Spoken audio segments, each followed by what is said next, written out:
Assalamualaikum warahmatullahi wabarakatuh. Di sini kami dari kelompok 6 yang beranggota 3. Yang pertama yaitu ada saya sendiri, Muhammad Rifai dengan NPM 241418918. Di sini saya akan mempresentasikan dengan makalah yang berjudul Kode Etik Tes dalam Bimbingan dan Konseling. Jadi, bimbingan dan konseling adalah proses membantu individu konseli agar lebih memahami dirinya sendiri dan masalah yang sedang dihadapi.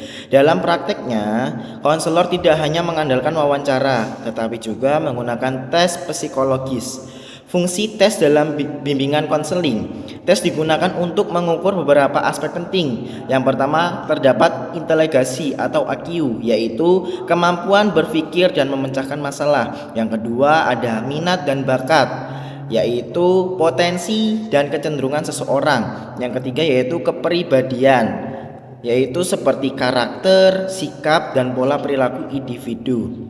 Hasil tes ini sangat membantu konselor dalam memberikan arahan yang tepat, menentukan solusi masalah, membantu mengambil keputusan, misalnya jurusan atau karir. Namun, tes tidak boleh digunakan sembarangan, harus sesuai dengan aturan dan kode etik. Seperti contoh, seseorang siswa bingung memilih jurusan kuliah. Konselor memberikan tes minat dan bakat.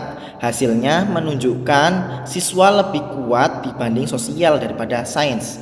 Maka, konselor menyarankan jurusan bimbingan konseling, hukum, atau komunikasi. Selanjutnya yaitu tes memiliki peran penting dalam proses asesmen bimbingan dan konseling. Namun, jika digunakan dengan salah, bisa menimbulkan dampak negatif, yaitu dampak negatif dibagi menjadi 3. Yang pertama, terdapat salah memahami diri, misalnya merasa tidak pintar padahal tes tidak valid. Yang kedua, menurunnya percaya diri, ini misalnya karena hasil tes disampaikan secara tidak tepat. Yang ketiga, kesalahan keputusan pendidikan atau karir, misalnya memilih jurusan yang tidak sesuai. Oleh karena itu, diperlukan kode etik dalam penggunaan tes agar tes digunakan secara profesional. Hasilnya tidak merugikan konseli. Konseli tetap merasa dihargai dan terbantu. Contoh, seorang siswa diberikan tes EQ oleh guru yang tidak ahli, hasilnya rendah karena guru langsung mengatakan siswa tidak pintar. Akibatnya, siswa kehilangan kepercayaan diri sehingga dapat menimbulkan tes tidak valid dan juga cara penyampaiannya salah. Maka dari itu, hasil tes harus dijelaskan dengan bijak, hati-hati, dan profesional, bukan untuk menghakimi. Selanjutnya, pentingnya tes dalam BK. Nah, di bagian ini kita membahas tentang pentingnya tes dalam bimbingan dan konseling. Tes dalam BK itu mempunyai beberapa fungsi penting. Yang pertama, tes membantu memberikan data yang lebih objektif tentang klien. Jadi, bukan hanya berdasarkan perasaan atau cerita saja, tapi alat ukur yang jelas. Yang kedua, tes membantu konselor lebih memahami kondisi klien, baik dari segi kemampuan, minat, maupun kepribadian. Dan yang ketiga, hasil tes bisa digunakan untuk mendukung pengambilan keputusan, misalnya dalam menentukan jurusan pendidikan dan karir. Namun, yang perlu diingat, tes ini tidak boleh digunakan sembarangan, harus sesuai prosedur dan dilakukan oleh orang yang kompeten supaya hasilnya tidak menyesatkan. Selanjutnya, kita membahas tentang masalah dalam penggunaan tes.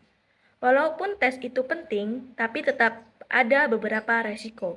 Yang pertama, ada risiko kesalahan dalam penggunaan tes.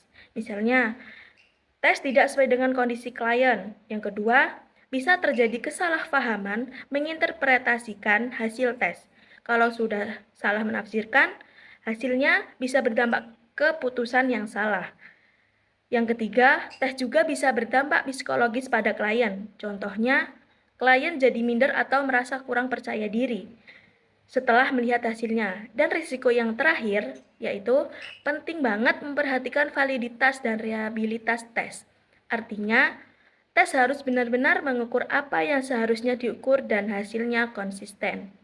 Jadi, kesimpulannya, Penggunaan tes harus hati-hati karena kalau salah bisa berdampak negatif pada klien.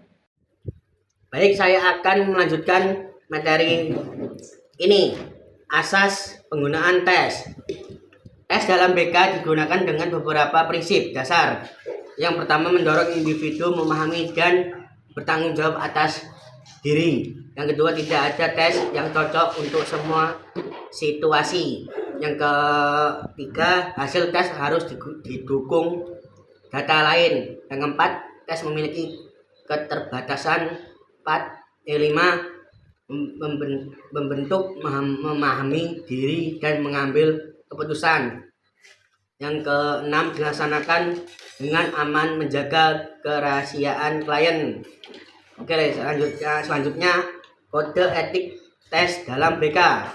Selain itu, ada kode etik yang harus dipatuhi, hanya dilakukan oleh ahli.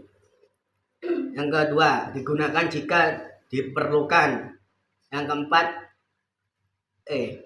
keempat, hasil kombinasikan dengan data lain dan bersifat rahasia.